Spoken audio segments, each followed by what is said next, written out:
Rav David Partouche, bonjour, Boker Tov. Boker Tov, Daniel. Merci d'être avec nous et d'être le premier intervenant de cette année, on va dire, hébraïque qui recommence avec, comme on dit en hébreu, Mi Bereshit. On repart avec le recommencement, le nouveau début de cette lecture de la Torah, des 5 livres de la Torah. Et je dois vous avouer que lorsque l'on consulte la paracha de Bereshit, on n'a pas seulement une ou deux questions, on en a des dizaines et des dizaines, et on pourrait discuter ensemble cette paracha pendant de nombreuses heures ensemble. Je voulais vous proposer peut-être de dialoguer sur justement cette longueur de cette paracha. Probablement la plus longue paracha de l'année, pas la plus longue au niveau du nombre des versets, mais qui s'étend dans le temps, puisqu'elle parle de la création du monde et elle se prolonge jusqu'à Noach, c'est-à-dire au moins, si je ne m'abuse, plus de 1000 ans après la création du temps, après la création du monde. Pourquoi a-t-on concentré tant d'événements aussi importants dans une seule et unique paracha? On aurait pu s'étaler un petit peu plus au niveau du partage de la Torah. En effet, les deux premières parachutes de la Torah, Bereshit et Noach, oui, elles regroupent environ 1948 ans, jusqu'à la naissance de Avraham Avinu. Alors en effet, que Bereshit c'est environ 1000 ans, on a encore 1000 ans avec la paracha de Noach, et ces deux parachutes, le Rav Yehuda Kook appelait ces deux parachutes la préhistoria, la préhistoire. Pourquoi? Parce que notre histoire, en fait, elle commence à partir de l'Ech Lecha avec Avraham Avinu. Mais on voit que la Torah investit deux grandes parachutes pour l'histoire du monde, l'histoire de l'univers, l'histoire de la création. Les deux parachutes de Bereshit et Noach se renferment dans elles les plus grands secrets de la Torah. On sait que les Chachamim, ça je vous enseigne, que le Maaseh Bereshit, l'acte de la création, l'acte du Réshit, de l'œuvre de la création, on ne peut l'enseigner que dans Rav à un seul élève. On n'a pas le droit d'enseigner les secrets de Bereshit à un public. Pourquoi? Parce que sont cachés dedans les plus grands secrets de l'existence. Alors, vous voulez dire qu'en fait, la Torah a voulu très vite passer là-dessus pour que on ne s'arrête pas sur trop de questions ou donc on ne pose pas trop de questions. C'est-à-dire qu'il a donné les grands titres ou un mot qui cache de nombreux secrets, mais celui qui est sage et celui qui est racham, alors lui pourra comprendre. Mais à quoi sert de donner beaucoup de détails pour des choses qui sont profondes? Des fois, les choses, il suffit d'un seul mot pour qu'une personne comprenne. On dit que les secrets de la Torah, rasé Torah, elles doivent être restées secrètes. Et qu'est-ce que ça veut dire rester secrète? Qu'on n'a pas besoin de beaucoup d'expliquer.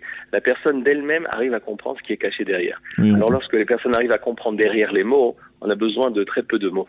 Oui, je connais un Rav, le Rav David Menaché, je ne sais pas si vous le connaissez, qui a écrit un livre de plusieurs centaines de pages uniquement sur le mot de Bereshit. Exactement. Alors mais ce n'est pas donné à tout le monde, mais cet enseignement, à votre avis, il doit rester réservé, on va dire, à des privilégiés, à ceux qui approfondissent l'étude de la Torah? Je pense pas, puisque le minhag d'Israël, la coutume d'Israël, comme tu l'as rappelé, c'est de recommencer chaque année. Chaque année, on relit, chaque année, on doit relire Bereshit. On a l'obligation de le lire, Bereshit. Chas v'shalom, que les personnes ne dira à un enfant, non, on ne lit pas Bereshit. Tous les enfants commencent à lire à partir de Bereshit. Et on est tous à la même Beth Knesset, on entend tous le Baal Koré, le lecteur, et du plus grand au plus petit, on réécoute chaque mot et on connaît ces mots et on approfondit encore ces mots. Et je pense que le principal par rapport à ce qu'on a dit que c'est la première paracha de l'année, en fait l'année elle a commencé il y a un mois avec Rosh Hashanah. Oui. Mais ce qui est étonnant, c'est qu'on aurait dû commencer Bereshit à Rosh Hashanah. Or, Akadosh Baruch Hu nous a donné pendant un mois de Chagim, de fêtes, qui nous a permis de nous préparer à réécouter Bereshit. Pourquoi? Parce que pendant tout le mois de fête, on a redonné une échelle des valeurs. On a mis à zéro notre échelle de valeurs. Par rapport à Rosh Hashanah, on a compris quelle était la grandeur de notre vie. Par rapport à Kippour, on s'est nettoyé de tous les décalages qu'on avait par rapport à cette vérité qui s'est dévoilée à Rosh Hashanah, etc., etc. Et lorsqu'on recommence à Bereshit, en fait, on redonne des notions, des valeurs. Quelles sont les valeurs de ce monde? Quelle est la valeur du monde? Quelle est la valeur d'un homme, d'une femme, d'un frère? On va arriver, c'est toute la période de l'hiver. La période de l'hiver, il n'y a aucune fête de la Torah. Jusqu'à Pessah, on doit attendre 6 mois avant une fête de la Torah. Pourquoi? Parce que justement, pendant la période de l'hiver, certaines parlent de hibernation. On s'enferme, on hiberne. Moi, je voulais plutôt dire, c'est hébreu nation. C'est-à-dire pourquoi Hébreu Nation? Parce que c'est les deux livres qui viennent nous accompagner pendant tout l'hiver. Bereshit et Shemot. Bereshit, on va apprendre qui est l'hébreu, qui sommes-nous, qui est la source de notre être, qui sont Abraham, Yitzhak, Yaakov, les Avot. Et dans la paracha de Shemot, dans le Sefer Shemot, le livre de Shemot, on va apprendre la naissance de cette nation d'Israël. Pendant ces mois d'hiver, on réapprend l'échelle des valeurs de la Torah, l'échelle des valeurs d'Israël. Donc c'est pour ça que pendant cette période, bien sûr, ça renferme de nombreux secrets, parce qu'on remet tout à zéro et on nous réapprend à apprendre. Alors, tout cela, c'est très bien. La création du monde, ça a l'air tout à fait, on va dire, parfait. Cette capacité, bien entendu, d'Akadosh Baruch Hu à créer le monde en 6 jours, à créer l'homme au 6e jour. Mais très vite, et donc tout de suite, avant même la fin de la première paracha, de cette paracha de Bereshit, eh bien, on arrive à voir que le monde se débauche très rapidement. C'est-à-dire que même si, d'après les Midrashim, Akadosh Baruch Hu a créé des mondes avant de créer ce monde-ci, il a créé d'autres des mondes et il les a détruits. Eh bien, là aussi, très rapidement, on voit que ce monde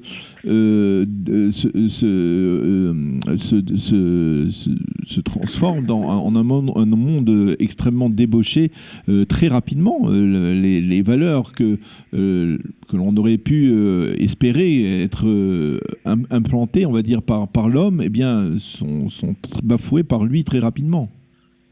En effet, on voit que le 6e jour de la création, donc Adam a été créé le même jour, et on lui a ordonné de ne pas manger de l'arbre. Le même jour, il a transgressé la faute. Le même jour, il a été jugé. Le même jour, Akadosh Baruch Hu l'a expulsé du Gan Eden après avoir accepté cette chouva. Mais malgré tout, on voit que Akadosh Baruch Hu, ce même 6e jour, c'est-à-dire le vendredi de la création, Akadosh Baruch Hu, li vayar Elohim kitov. Akadosh Baruch Hu voit que tout était bien. Or, ce jour-là, Adam Arishon avait fauté. Alors, comment c'est possible? Parce que dans ce qui est pour nous Bediavad, ce qui est pour nous a posteriori, c'est un lechatrila, c'est un a priori pour Akadosh Baruch Hu.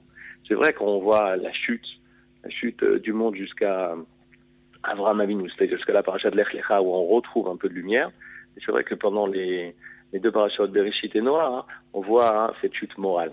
Mais Kaniré, il semblerait que c'est le processus et le défi que Akadosh Baruch Hu a donné à l'homme, c'est-à-dire de savoir tomber, de tomber, et de surtout, malgré cette chute-là, de remonter. On voit dans les 2 psukim, les 3 premiers psukim de la Torah, Bereshit bar Elohim et Hashem et Haaretz, on voit qu'Akadosh Baruch Hu avait construit un monde totalement parfait. C'était dans le monde du projet, c'était le monde de la shlemut. Mais ensuite, ensuite il y a une chute. Cette chute-là, elle est acceptable seulement si préalablement il y a eu une perfection. Pourquoi? Parce qu'on sait quelque chose qui était parfait retrouvera sa perfection, même s'il y a eu des chutes. Mais une personne qui a jamais connu la perfection, alors, et qui est tout en bas de l'échelle, alors ça sera très dur pour lui de remonter, de retrouver cette perfection. Nous, ce qu'on recherche, c'est la perfection perdue. Et c'est le message du peuple d'Israël, de retrouver cette perfection. On parle de ishtalmut, de perfectionnement sans arrêt. Pourquoi? Parce qu'on a goûté cette perfection qui a existé. Nous, on parle de lumière qui a été au début, pour pouvoir retourner vers la lumière. Alors, malgré toutes les chutes, malgré tous les problèmes qu'il faut s'occuper, qu'il faut faire, nous, on a une certitude que cette perfection, on peut l'emmener, cette lumière, on peut l'emmener. Et je pense que c'est le grand message d'Israël par rapport aux nations. Dans les nations, des fois, on arrive dans des périodes de Yehush, Yehush et de désespoir. De désespoir. Le désespoir, il naît à partir du moment où on a oublié la lumière première, Bereshit. On a oublié Bereshit. L'Am Israël n'a jamais oublié Bereshit. Il a toujours été une nation qui se bat, qui va de l'avant malgré toutes les difficultés, parce qu'elle a en lui cette shlemut-là. On parle en ivrite de ga'agua, de languissement. Ga'agua en ivrite, c'est lagat et l'olagat. Lagat et l'olagat.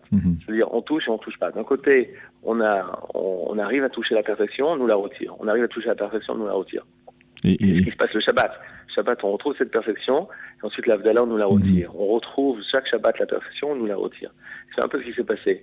Bereshit, on a goûté une perfection énorme, ensuite il y a les chutes, mais par ce mécanisme-là, on est capable de tout le temps d'avancer, de pouvoir emmener la perfection dans ce monde. C'est notre mission. Alors, une dernière question, un dernier point dans cette riche paracha de Bereshit.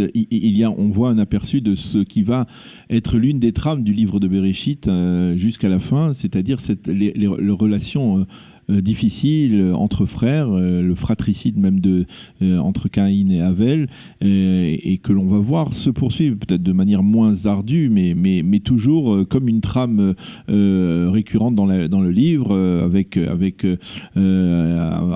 on va dire Yitzhak et Ishmaël, Yaakov et Esav, Yosef et ses frères. Pourquoi cette notion de relation tendue entre frères est-elle si présente dans ce livre? Alors, c'est bon, Hachem, parmi les penseurs francophones qui sont en Israël et même de par le monde, on a été énormément influencé par la pensée du Rav Ashkenazi Manitou, qui met en avant justement cette question de l'être frère, c'est-à-dire la recherche de l'être frère. Tout le Bereshit, c'est d'arriver à faire la paix entre un homme et son frère. Shemot, ça va être la paix entre Israël et les nations. Mais Bereshit, en effet, c'est la recherche de l'être frère. Je pense que tout a commencé par rapport à la création. On commençait par le bête de Bereshit. Oui. Bête de Bereshit, justement, c'est la dualité. Le deuxième, la dualité. Il y a l'être frère, moi et l'autre, moi et autrui, moi et ma femme, et moi et Akadosh Baruch Hu. Lorsque une personne, elle arrive en première jet de vie, on a cette conscience de nous-mêmes. C'est un peu ce qui s'est passé lors de la faute d'Adam Rishon. Il a pris Etz Hadat, il a pris la conscience de qui il était, de Tov Vera. Qu'est-ce qui est bien pour lui, qu'est-ce qui est mal pour lui. Et au même moment où il a senti sa vie, sa vie personnelle, au même moment, on a l'impression qu'on est tout seul et on se détache de toute personne, c'est-à-dire même de nos proches, de nos parents. Alken Yazov Ishitavivetimo, l'homme doit quitter ses parents pour pouvoir se marier, etc. C'est-à-dire qu'à un moment de prise de conscience de notre vie interne, on est dans un processus de détachement des autres. Le plus dur, c'est de revenir se rattacher à l'autre, malgré la conscience de mon moi, de mon Ani. Tout le ta'alir de Bereshit, c'est d'être conscient que je peux rester moi, tout en étant attaché et aimer et donner et recevoir des autres. Ça va être le grand pari de Bereshit. C'est ce qu'on va arriver au summum avec Yosef et ses frères, Yosef et Yehuda. Yosef, il va comprendre qu'il peut rester Yosef dans toutes ses forces, dans toute sa splendeur, dans toute sa particularité, tout en respectant Yehuda, et Yehuda de même par rapport à Yosef. Alors ça, c'est le grand pari de l'homme. L'homme, d'un côté, il sent des forces et une chose qu'il doit apporter à ce monde, mais de l'autre côté, il faut comprendre qu'à côté, il y a d'autres personnes qui ont aussi ces forces, qui ont aussi, elles peuvent dire aussi, comme la Messeret Sanhedrin dira, Bishvili Nivra Olam, pour moi, le monde a été créé. Chacun de nous peut dire Bishvili Nivra Olam. Alors de faire la place à l'autre, de comprendre que l'autre doit emmener aussi sa part, sa bracha, sa bénédiction dans ce monde, ça c'est tout un processus difficile. Mais il est clair qu'une personne qui aura fait la paix, le shalom entre lui et Akadosh Baruch Hu, de savoir que lui, Akadosh Baruch Hu, doit être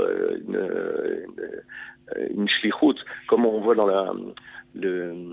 l'histoire, le fameux midrash sur la lune et le soleil. La lune et le soleil, la lune était aussi grande que le soleil, elle dit on peut pas avoir Shnei Melachim, deux rois, Beketer Echad, avec une seule et même couronne.